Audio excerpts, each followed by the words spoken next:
Boston gets out to a great start. Jaylen Brown, how good is this guy? He's really good, Matt. Thank you. It's kind of analysis you only get here on NBA TV. Hard-hitting analysis. Tyler Zeller can testify. Chris Middleton trips. Al Horford takes it, and he'll dunk on the break. He's really good too, Matt. Also good, Terry Rozier, who finds Brown, who had 12 in the first quarter. Still good. He is. He's a good player. Giannis Antetokounmpo, Very good. big night offensively. Collision there with Shane Larkin. It's the and one.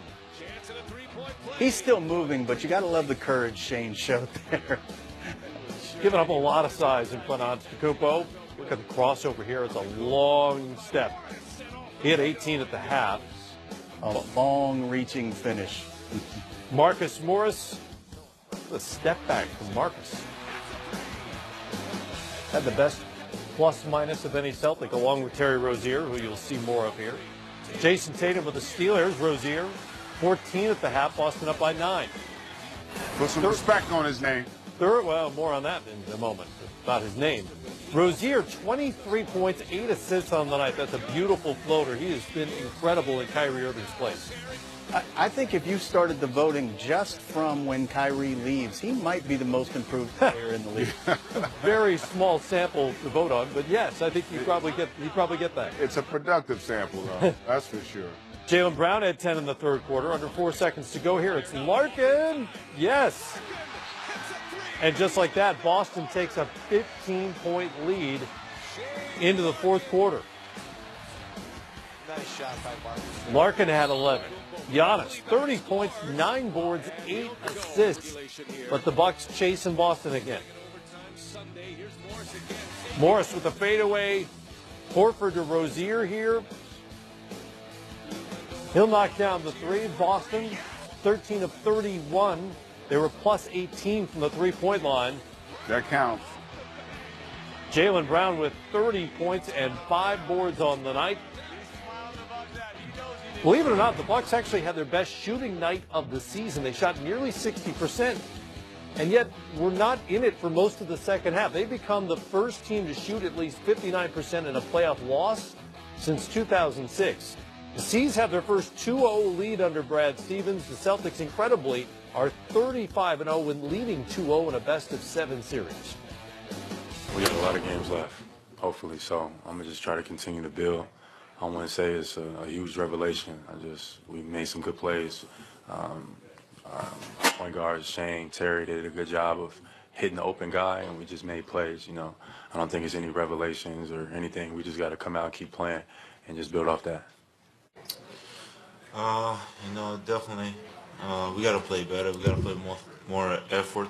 But I think as a team, we didn't show up tonight. Hopefully, we can go back home and protect our home and play better and get those 2 wins. Terry Rozier's gotten off to a strong start to the series. No turnovers in 78 minutes. How personally do you take that matchup? Who? Terry Rozier. I don't even know what that is. What's that all about? I don't know, but it plays a lot better when it's Kobe Bryant claiming he doesn't know who Raja Bell is when Kobe's the MVP of the league. It doesn't sound quite as good when your guards are getting outscored 96-25 in the series. You might want to know who Terry Rozier is. Yeah, and he's been the best point guard in the series. Of course. By far. And Boston's been, in a lot of ways, a dominant team. The first game did go to overtime. And Milwaukee, when they've taken care of the ball, they've been able to score.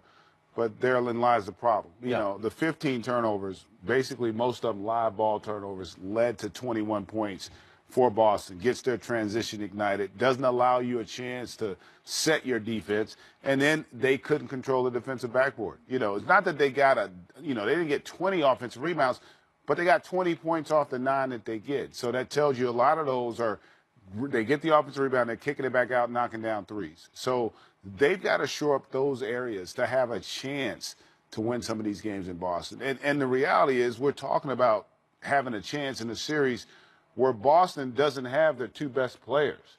You know, and Marcus Smart really is kind of the heart and soul of who they are defensively. So they got a lot of work ahead of them, the Milwaukee Bucks. 48 points in 2 games off Milwaukee turnovers so far for the Celtics. But this Bucks offense has always been a little disjointed. Is that correctable mid-series? Yeah, I think it's correctable to the extent that they play the 5 best players they have. The 5 players that give them the best chance to open up the court and play to the most bandwidth that Giannis can bring.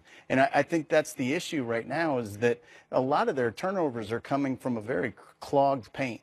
You know, we got to see Oklahoma City early in the year. They ran all of their offense. It almost looked like they were running it in a phone booth in the middle of the court. And then once they figured out how to start to space the floor a little bit better and run actions that ran everybody to the corner, it looked better. Right now, Milwaukee's just on top of each other offensively. They're creating a lot of the turnovers because of that. Friday in Milwaukee, Game 3 will happen. I don't know if Eric Bledsoe knows Jaylen Brown's name or not, but he just became the youngest Celtic ever score 30 in a playoff game. So maybe it's time Another one to remember. Maybe it's time to look it up. Another one you might want to remember. Stick with us. More Game Time coming up.